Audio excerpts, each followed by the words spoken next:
J'aimerais mettre terme au deuxième point que nous avons entamé, qui est tiré dans un grand thème qui dit ce qui faisait la force de l'église. Je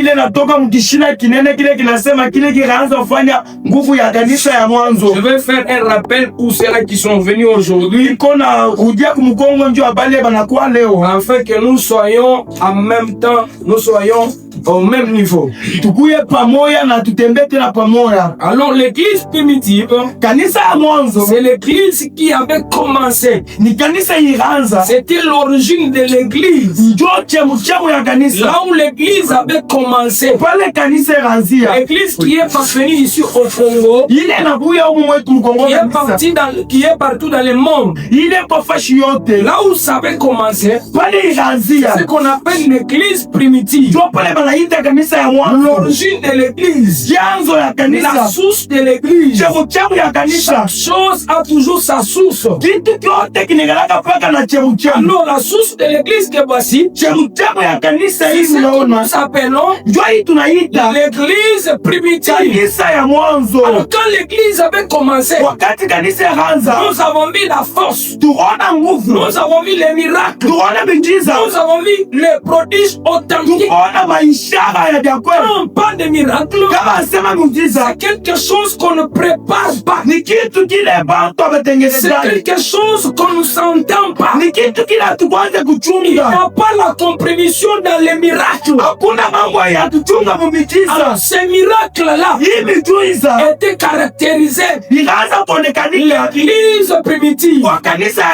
Alors aujourd'hui, il n'y en a pas. Parce qu'il y a des compromis. Si tu voyais quelqu'un qui soi-disant il fait les miracles, mais avant ces miracles-là, il s'entend avec un groupe de gens.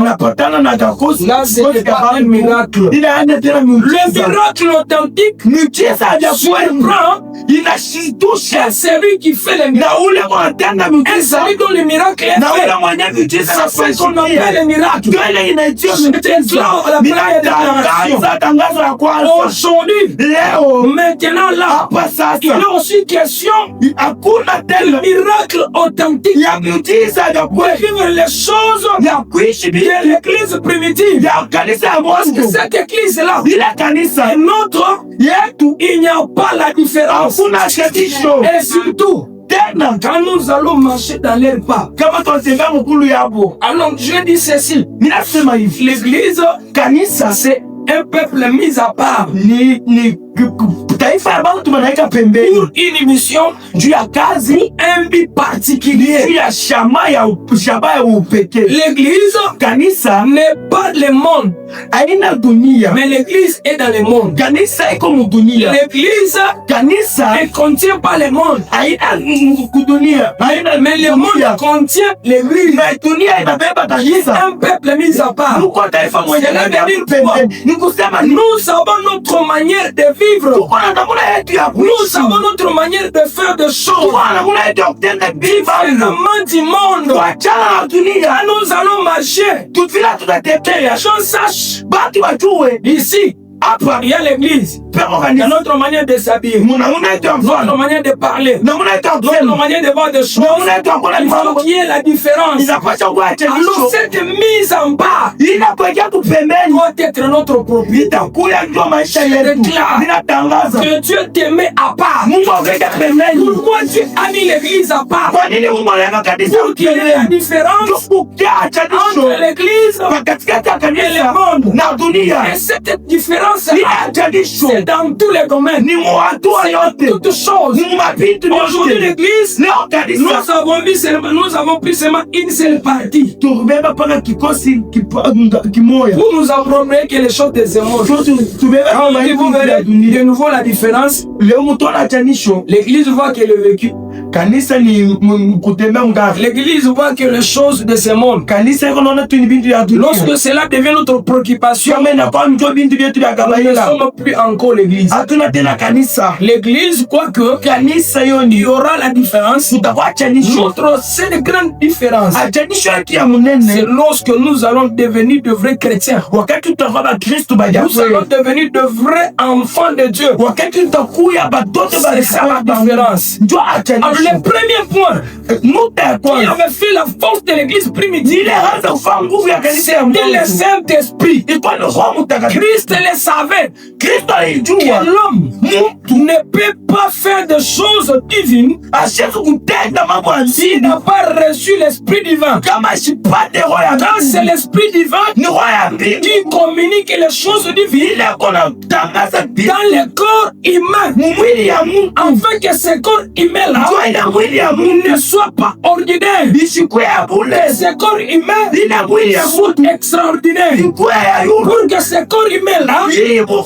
mwili ait ya la différence kuachanisha entre lui katikati et les animaux, na nyama entre lui katikati et les païens. na mapagano. La seule grande différence Achanisho ya munene entre nous, l'église, katikati ya et les gens du monde, na vitu vya c'est dunia. le Saint-Esprit. La Bible dit, Biblia vous inasema recevrez l'Esprit de Dieu utapata roho ya Mungu que le monde ne recevra bila pas kulia zitapata parce qu'ils n'ont pas connu ça. ndio hawaijue Kama makumu manyato, na bazaijua et le Saint-Esprit là, na ile roho survenant en vous, itakuwa ndani et yenu vous serez mes témoins. na utakuwa bashuhuda. L'église, Kanisa je répète encore, inarudia tena ne devait pas commencer haitutafuta sans kuanza le Saint-Esprit. bila Roho Mtakatifu. Et l'église Kanisa n'existerait pas haitaishi sans le bila Roho Saint-Esprit. Mtakatifu. Lorsque le Saint-Esprit Wakati Roho Mtakatifu cesse de se manifester inatauka dans l'église, mukanisa, il n'y a pas encore d'église. hakuna tena kanisa. L'église est là. Kanisa iko Quand pale il y a le Saint-Esprit de wakati Dieu, kuna roho ya Mungu, car c'est Dieu lui-même wakati Mungu qui yape va commencer à conduire l'église. ataanza kuongoza kanisa. Mais là où il n'y a pas le Saint-Esprit, Pala pana Roho Mtakatifu c'est les sentiments,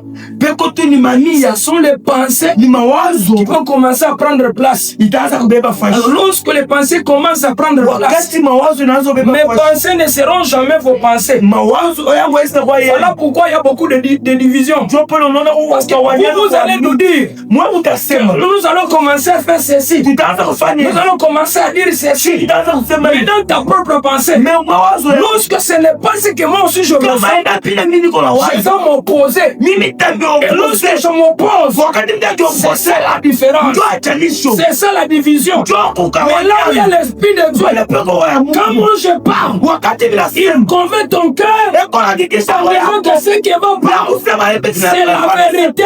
Quand l'Esprit de Dieu, Mungu ya c'est Mungu l'Esprit de la vérité. Mungu ya kweli En lui, il y a la vérité. ndani yake mko Il n'y kweli a pas de mensonge. hakuna bongo Il ne doit pas parler de lui. hata sema Mais juu il yake parle de Christ. sisi sana Quand il parle de Christ, wakati et asema que toi tu appartiens à Christ, wao kwa tout Kristo ce que l'Esprit parlera, kila vyote watasema toujours approuver. utashindia Bwana Ce qui doit attirer angaa kile pour kitakokuwa les enfants de Dieu batoto ya à Mungu devenir unis. bakuye Parce que pamoja. l'Esprit de Dieu Roho ya Mungu ne divise pas. haikawanyake, L'Esprit de Dieu ne divise pas. roho ya Mungu haikawanyake. Écoutez ce que la Bible dit. Shikeni ile Biblia Quand le inasema Saint-Esprit sera venu, wakati Roho Mtakatifu il itakuja convaincra le monde atahakikisha dunia à ce qui concerne kwa vile la vinaangalia vérité, ukweli la justice. na haki. Ça veut dire, Ni là kusema où il y a l'Esprit de Dieu, pale peko roho ya il y a Mungu, la justice, peko il haki, y a la vérité, peko il n'y a pas le péché. hakuna dhambi.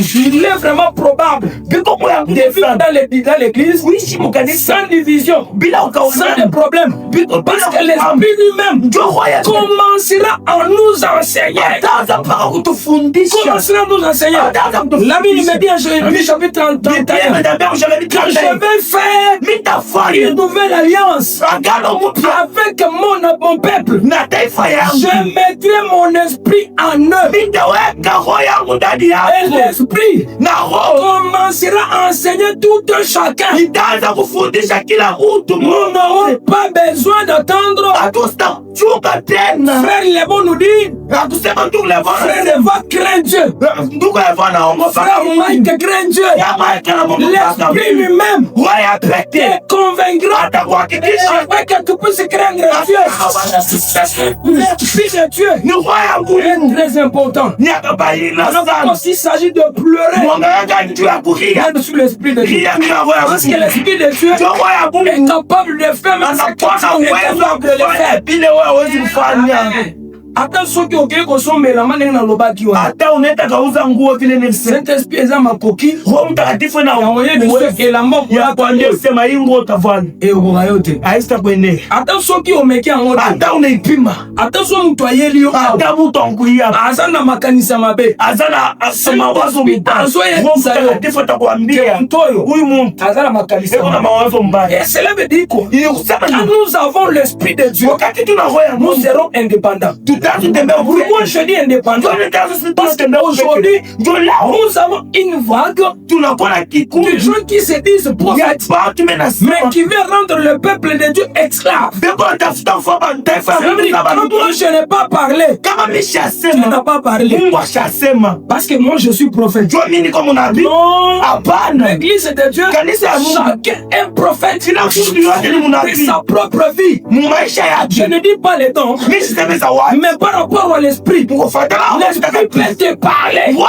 C'est ce que tu peux faire, c'est ce que tu ne peux pas faire. Et même s'il y a un prophète qui prophétise les mensonges, l'Esprit de Dieu va te dire que ce qu'il dit là, c'est du mensonge. C'est du mensonge. Bon, le premier point nous avons dit c'est l'Esprit de Dieu. Et nous avons parlé du deuxième point. Nous avons parlé du deuxième point qui parlait de l'enseignement des apôtres. Et nous allons continuer avec ça aujourd'hui. Alors, dans les livres que nous avons lus, Actes des apôtres chapitre 2, verset 42. La Bible dit, la première partie, il persévérait dans l'enseignement des apôtres. Mais pourquoi la Bible ne pouvait pas dire qu'ils avaient la parole, ils avaient l'enseignement des apôtres? Mais pourquoi mentionner persévérer? Donc la persévérance, c'est l'endurance, c'est la sûreté, c'est être sûr, ne pas partir ni à gauche ni à droite, rester sur un point. Et ce point-là, c'était l'enseignement des apôtres.